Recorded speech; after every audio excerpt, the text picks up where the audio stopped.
नमस्कार दोस्तों, हम लेकर आ चुके हैं आप लोगों के लिए 20 मिनट में सुबह की 50 ताज़ा और बड़ी ख़बरें बताएंगे। दोस्तों आखिरकार कैसे इजराइल ईरान ने उड़ा दिए दोस्तों इजराइल के जासूसी ठिकाने। जी हाँ, मोसाद को लगा बड़ा झटका। आखिरकार क्यों दोस्तों प्रधानमंत्री नरेंद्र मोदी के खिलाफ राहुल गांधी की न्याय यात्रा से लग रहा है दोस्तों बीजेपी को बड़ा झटका। क्यों आखिरकार शाही ईदगाह के ऊपर दोस्तों अब राजनीति की जा रही है, बताया मुस्लिम वकील ने। कैसे जानबूझ के इसको एक वो बनाया जा रहा है दोस्तों, एक पूरा माहौल, ताकि इस पर भी राजनीति हो। और क्यों दोस्तों हवाई अड्डे बनते जा रहे हैं रेलवे स्टेशन की तरह। आखिरकार क्यों प्रधानमंत्री नरेंद्र मोदी के खिलाफ ईवीएम वाला चैप्टर खोल दिया है प्रशांत भूषण ने। तमाम मुद्दों पर होगी बात, लेकिन उससे पहले अगर आपने अब तक हमारे चैनल को सब्सक्राइब नहीं किया है तो जल्दी से कर लीजिए। पास में एक घंटी आएगी, इसको ऑल नोटिफिकेशन पे दबाइए ताकि हर वीडियो की अपडेट आप तक पहुंच पाए। दरअसल दोस्तों आपको बताते चले, फाइनली ईरान ने लिया अपना बदला। जी हाँ, ईरान ने कर दिया दोस्तों इजरायली जासूसी कमांडर पर हमला। दरअसल आपको बताते चले दोस्तों, ईरान ने इजरायली जासूसी ठिकाने को उड़ा दिया। आपको बताते चले, फिलहाल ईरान ने पहले ही कहा था कि वो अपने लोगों की मौत का बदला लेगा और आगे भी वो लेता रहेगा। अभी तो सिर्फ शुरुआत की है ईरान ने। आपको बताते चले, ईरान ने इजराइल के जासूसी ठिकाना दोस्तों मोसाद के जासूसी ठिकाने को अपना निशाना बनाया। बताया जा रहा है कि फिलहाल इसमें प्लास्टिक मिसाइल का इस्तेमाल किया गया है। यही नहीं दोस्तों, इस हमले में 6 लोग जो है यहाँ पर घायल हो गए, 4 की मौत हो गई। आपको बता दें, ईरान ने कहा है ये हमारे जो नागरिक मारे गए हैं उसका बदला है। एक बार फिर से दोस्तों राहुल गांधी की यात्रा ने रच दिया इतिहास। अभी तो राहुल गांधी की यात्रा शुरू ही हुई है और उससे पहले ही राहुल ने बटोर ली सुर्खियां। दरअसल आपको बताते चले, राहुल गांधी की भारत जोड़ो न्याय यात्रा को लोगों का जमकर प्यार मिल रहा है दोस्तों। पहले ही दिन के बाद अब तीसरा चौथा दिन है आज राहुल गांधी की इस यात्रा को लोग जमकर सपोर्ट कर रहे हैं। आपको बता दें, राहुल गांधी की भारत जोड़ो न्याय यात्रा ने एक नया इतिहास लिख दिया है। खास करके ये यात्रा इसलिए भी महत्वपूर्ण हो जाते हैं ये 66 दिन, क्योंकि दोस्तों राहुल गांधी एक नया इतिहास लिखने जा रहा है। सीधी सी बात यह है कि लोकसभा में सत्ता पलटनी होगी 2024 में। बीजेपी को हटाकर हमें इंडिया गठबंधन को लाना होगा और इसकी ही मुहिम चल रही है। यही कारण है जो राहुल की इस यात्रा को लोगों का प्यार और सम्मान भी मिल रहा है। इसीलिए राहुल गांधी की इस यात्रा को जमकर पॉपुलैरिटी मिल रही है। आपको बताते चले दोस्तों, प्रधानमंत्री नरेंद्र मोदी को लगा बड़ा झटका। मालदीव के मोइज्जू के बयान के बाद ये साफ कर दिया गया कि अब भारतीय जनता यानी कि जो हमारी भारत सरकार है वो अपने 88 सैनिकों को वापस इंडिया बुला रही है। लेकिन मोइज्जू के तेवर दोस्तों बदले हुए हैं। बताया जा रहा है चाइना से आने के बाद मोइज्जू ने भारत सरकार को घेर लिया और कहा है कि हमारा देश छोटा हो या बड़ा, लेकिन इस पर सिर्फ हमारा हक है और हमारे ही सैनिक यहाँ पर सिर्फ रक्षा करेंगे। हम भारत के एक भी सैनिक को हमारे देश में अब नहीं रहने देंगे। दरअसल दोस्तों आपको बताते चलें, एक बार ऐसा भी हुआ था जब भारत को खास करके मालदीव को हासिल करने के लिए कुछ लोग आ गए थे, लेकिन भारतीय सेना ने मालदीव को बचाया था और सौंप भी दिया था उन्हीं को कि आप अब यहाँ पर रह सकते हैं। लेकिन आपको बताते चले, मोदी सरकार आने के बाद अब कहीं ना कहीं मोदी सरकार को की वजह से ये हो रहा है, क्योंकि माना जाता है कि मालदीव ये देखता है कि भारत में मुस्लिम विरोधी सरकार है, इसलिए कहीं ना कहीं दोस्तों इस चीज़ का ज़्यादा इफेक्ट पड़ रहा है। आपको बताते चले दोस्तों, फिलहाल हमास इजराइल की जंग के बीच में इजराइल ने भरी हुंकार। दोस्तों एक बार फिर से हिजबुल्ला ने इजराइल पर भरी हुंकार, इजराइल के उड़े पर खच्चे। दरअसल आपको बताते चले, हिजबुल्ला ने दोस्तों फिर से एक बार मिसाइलें दाग दी। आपको बता दें, अब हिजबुल्ला रुकने का नाम नहीं ले रहा है। दरअसल हम आपको बता दें, गजा में मरने वालों की संख्या अब 25,000 पहुँच चुकी है।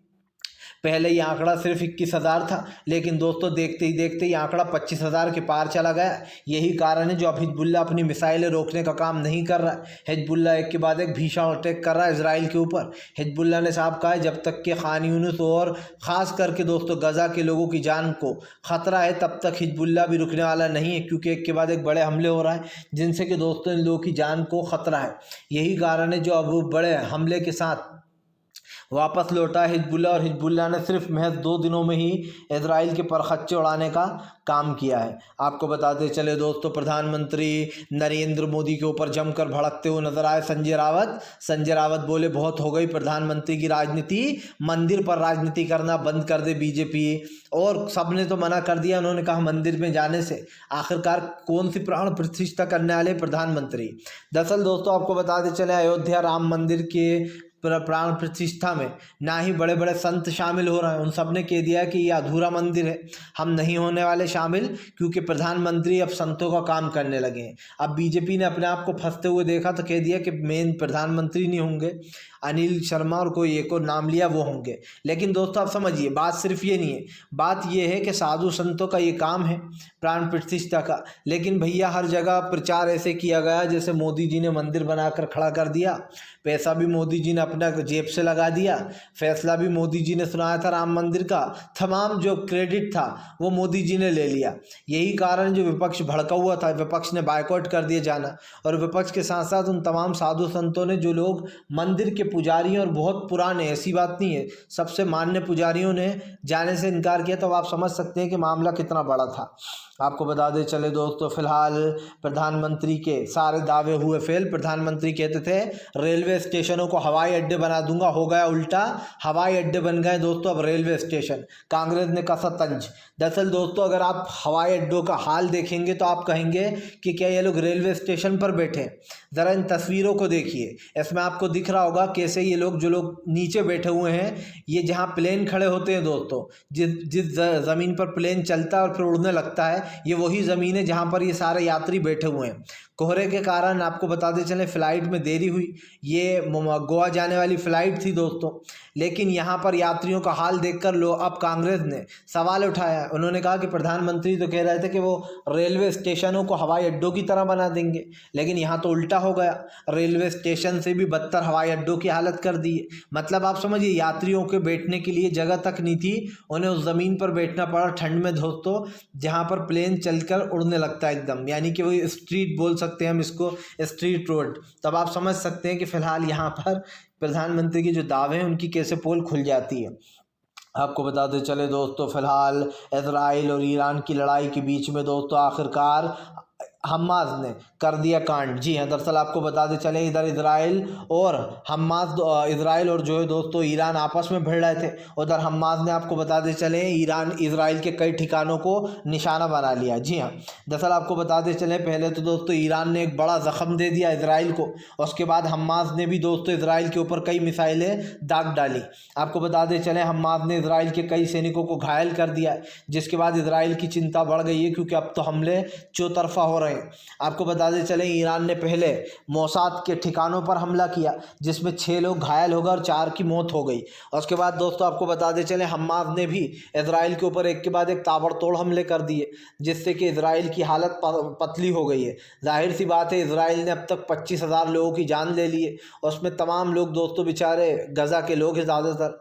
सबसे बड़ी बात ये, वो जो हमले किए गए थे वो आम जनता के लिए ही थे, भले ही इजराइल ये कहता रहा है कि हमने हमारी सेफ्टी के लिए करा है। आम जनता को मारना कौन सी सेफ्टी है, पहला तो ये बताए मुझे इजराइल दोस्तों, क्योंकि जाहिर सी बात है आम जनता को आप मारे जा रहा हो, वहाँ पर एक के बाद एक बड़े हमले हो रहा है। और इसमें सबसे बड़ा साथ उसने दिया अमेरिका ने नरसिंहार में इजराइल का पूरा साथ दिया है। जो बाइडन दोस्तों, एक किसी ने सोचा भी नहीं होगा कि एक ऐसा टुच्चा इंसान निकलेगा जो लोगों को मरवाने में साथ देगा। आपको बताते चलें दोस्तों, एक बार फिर से जो है यहाँ पर आम आदमी पार्टी और कांग्रेस ने मिलकर कर दिया खेल। पंजाब में दोनों लड़ने जा रहे हैं पहला चुनाव। राघव चड्ढा बोले ये इंडिया की पहली जीत होगी, इसको कोई आम चुनाव मत समझना, चंडीगढ़ के मेयर चुनाव को। इसमें पहली बार दोस्तों उन्होंने कहा कि इंडिया गठबंधन बड़ी जीत हासिल करेगा, और राघव चड्ढा ने कहा कि 1-0 से आगे बढ़ेगा, क्योंकि ये 2024 के लिए जीत का लक्ष्य होगा। राघव चड्ढा ने कहा जब भी इंडिया और किसी भी देश में लड़ाई हुई है तब इंडिया ही जीता है। उन्होंने कहा कि अब बीजेपी से इंडिया की टक्कर है, इंडिया गठबंधन वर्सेस बीजेपी। उन्होंने कहा चंडीगढ़ का चुनाव, मेयर चुनाव जो है दोस्तों, वो लड़ने जा रही है आम आदमी पार्टी और कांग्रेस साथ मिलकर। इससे आप समझ सकते हैं दोस्तों कि बीजेपी को कितना बड़ा झटका पंजाब में लगने जा रहा है।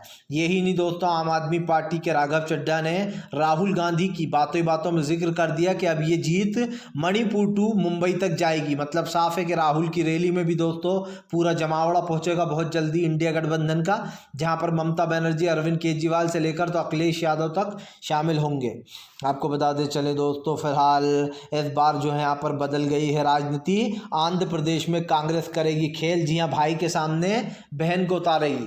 दरअसल आपको बता दें चले दोस्तों, पहले कांग्रेस ने जीता कर्नाटक और उसके बाद कांग्रेस ने जीत लिया तमिलनाडु। अब कांग्रेस की सीधी नज़र आंध्र प्रदेश पर है। आंध्र प्रदेश में दोस्तों जगन मोहन रेड्डी की जो बहन है शर्मिला, वो आपको पता ही है, उनकी पार्टी का विलय कांग्रेस में हो गया।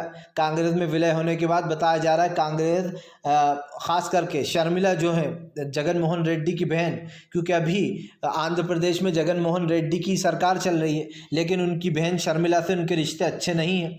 बताया जाता है उनकी बहन की पार्टी इसीलिए अलग हो गई थी और अब वो कांग्रेस में विलय हो गया है। कांग्रेस का ये प्लान है कि वो जगन मोहन रेड्डी के सामने शर्मिला को उतारेंगे, उनकी सिस्टर को, ताकि दोस्तों जगन मोहन रेड्डी को एक बड़ा झटका लगे।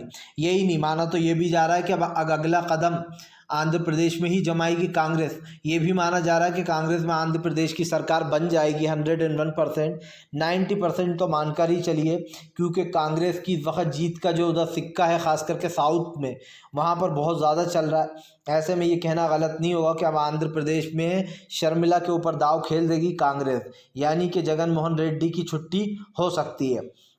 आपको बता दें चले दोस्तों, एक बार फिर से ईवीएम के मामले ने पकड़ लिया तुल। ईवीएम को लेकर भड़का विपक्ष।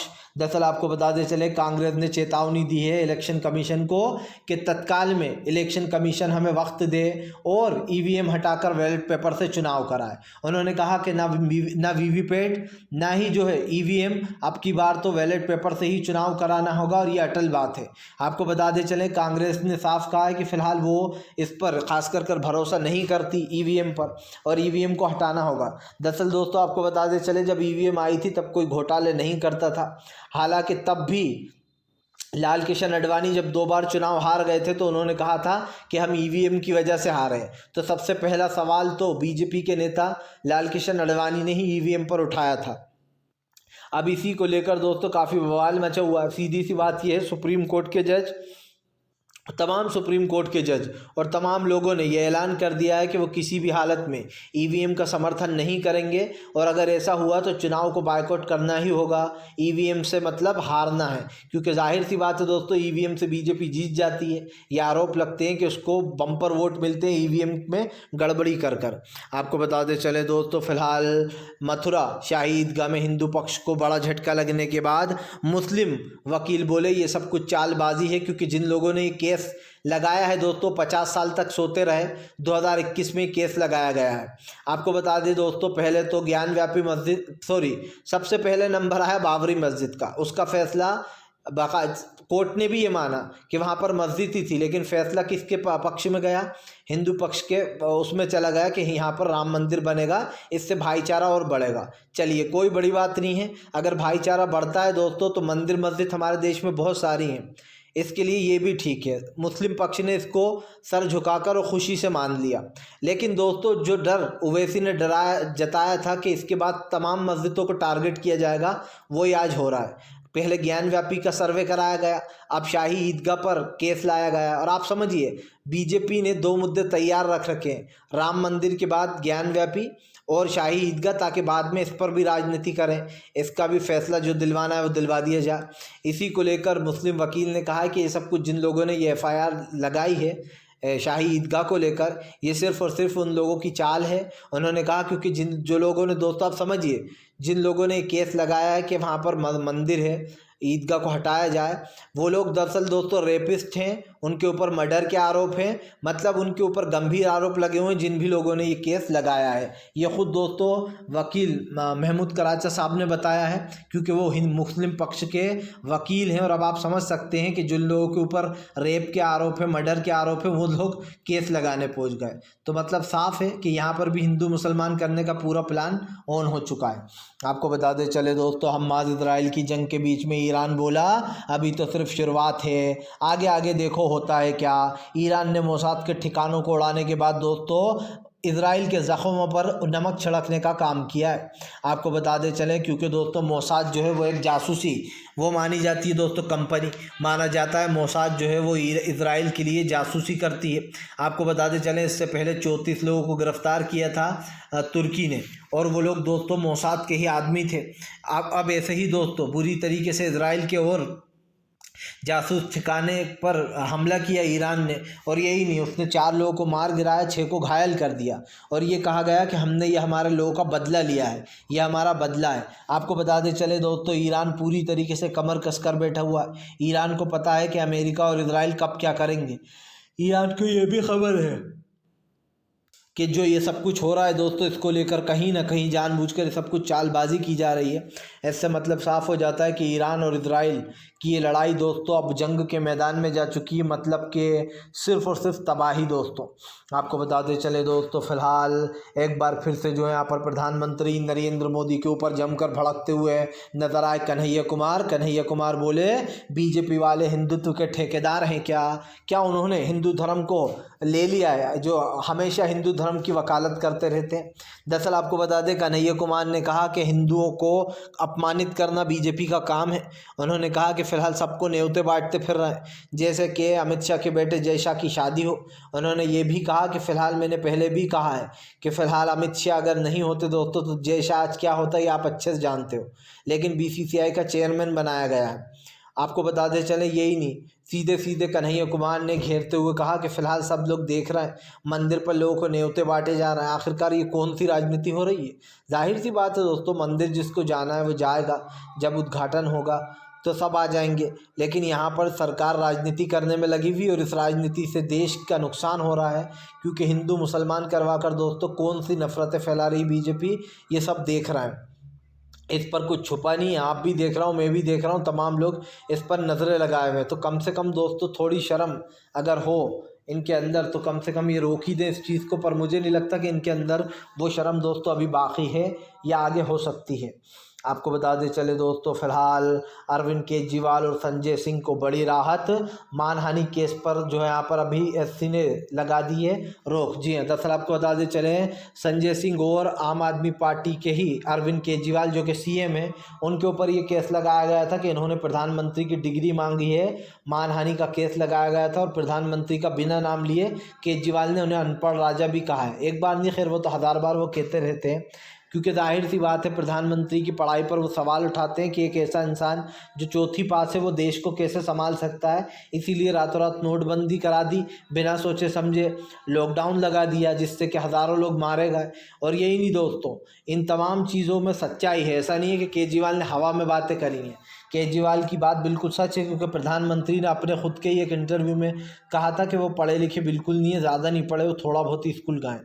लेकिन सवाल सिर्फ ये नहीं है दोस्तों, हम ये नहीं कह रहे कि बिना पढ़ा लिखा इंसान, जाहिर सी बात है बहुत सारे लोग ऐसे हैं जो पढ़े लिखे नहीं हैं ज़्यादा, वो फिर भी अच्छे से काम कर रहा है, लेकिन देश को चलाना एक अलग स्थिति होती है। उनका ये कहना था कि बिना फाइलें पढ़े प्रधानमंत्री साइन कर देते हैं, जिसका ये असर होता है उनको। इसीलिए संजय सिंह और केजरीवाल के ऊपर एफआईआर दर्ज की गई थी, लेकिन अब उनकी गिरफ्तारी पर इस पर रोक लगा दी गई है कि फ़िलहाल अभी इस पर जो है यहाँ पर देखा जाए, सारे चीज़ों को समझा जाए, उसके बाद ही आगे की कार्रवाई हो। आपको बताते चले दोस्तों, अखिलेश यादव का प्लान हुआ तैयार, इस बार 80 वाले सहारे से ही अखिलेश हराने जा रहे हैं बीजेपी को। दरअसल आपको बताते चले, इस बार इंडिया गठबंधन में अखिलेश यादव का एक बड़ा रोल निभाएंगे। 80 सीटों का दावा करने वाले अखिलेश के खाते में कितनी सीटें आएंगी ये तो आने वाला वक्त बताएगा। लेकिन कांग्रेस जो है दोस्तों पूरी तरीके से अपनी मेहनत कर रही है, और कांग्रेस को पता है कहाँ पर कब क्या करना है। यही कारण है दोस्तों, जो अब नए तमाम चीज़ों को लेकर कांग्रेस ने जमकर सरकार को घेरा है, और ये साफ कह दिया है कि फ़िलहाल ये जितनी भी सियासत बीजेपी ने की इतने समय में दोस्तों, कुछ दिन बाद ये बीजेपी इन तमाम सियासतों को भूल जाएगी, क्योंकि अब देश की राजनीति काफ़ी बदलने वाली है, और जहाँ पर एक चीज़ तो साफ़ हो चुकी है। आपको बताते चले दोस्तों, फ़िलहाल हमाद इजराइल की जंग के बीच में पूरी तरीके से जो है यहाँ पर फेल हो गई चीज़ें, और अब इन तमाम लोगों को रोकने की बारी है, जहाँ पर कहीं ना कहीं दोस्तों ये तमाम मुद्दे फेल हो रहा है। तो हमें ये भी देखना होगा कि फ़िलहाल आने वाली समय में दोस्तों इस देश की राजनीति का क्या होगा, क्योंकि भैया यहाँ तो तमाम मुद्दों पर राजनीति हो रही है। ईवीएम पर देखो तो आप बीजेपी ईवीएम को हटाने नहीं दे रही है। इसी को लेकर देश भर में प्रदर्शन हो रहा है, राम मंदिर का मुद्दा बनाया जा रहा है। इसको लेकर बीजेपी को जमकर घेर लिया कांग्रेस ने और साफ कहा है कि फ़िलहाल ईवीएम बीजेपी का सहारा बन चुकी है। दोस्तों, ईवीएम है तब तक ही बीजेपी है। फिलहाल दोस्तों, आपको क्या लगता है कि ये बात सच है कि जब तक ईवीएम है तब तक ही बीजेपी है? फिलहाल वीडियो अच्छा लगे तो लाइक करें, चैनल पर